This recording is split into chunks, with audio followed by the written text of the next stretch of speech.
ജിൻഡോയെ കൃത്യമായി അർജുൻ പിടിച്ചു തള്ളുന്ന ദൃശ്യങ്ങളാണ് ഇപ്പോൾ പുറത്തു വന്നിരിക്കുന്നത്. ദൃശ്യങ്ങളിൽ നമുക്ക് കാണാം അർജുൻ നല്ല ഫോഴ്സ്ഫുൾ ആയിട്ട് തന്നെ ജിൻഡോനെ തള്ളുന്നുണ്ട്. നെഞ്ചത്തും അതുപോലെ കഴുത്തിലും ഒക്കെ കൈവച്ച് തള്ളുന്ന അർജുനെ കാണാം.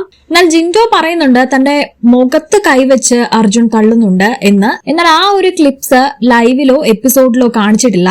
ഗബ്രിയും അർജുനും രണ്ടുപേരും ജിൻഡോയെയും മുടിയനെയും ഡിഫെൻസ് ചെയ്യുന്നുണ്ട്.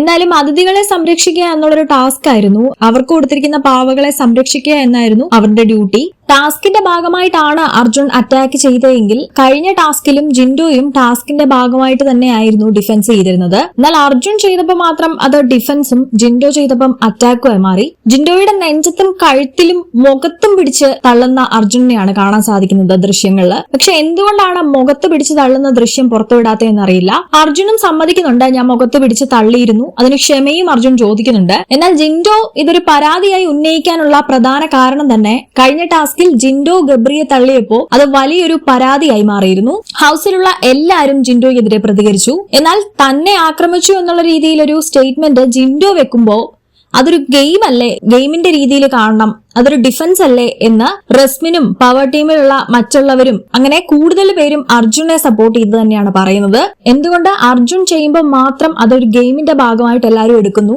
താൻ ചെയ്യുമ്പോൾ ഗെയിമിന്റെ ഭാഗമായിട്ട് എടുക്കുന്നില്ല എന്നുള്ളൊരു ക്വസ്റ്റ്യൻ ആണ് ജിൻഡോ മുന്നോട്ട് വെക്കുന്നത്. നിങ്ങളുടെ അഭിപ്രായം കമന്റ് ചെയ്യൂ. കൂടുതൽ അപ്ഡേറ്റ്സിനായി സബ്സ്ക്രൈബ് ചെയ്യൂ.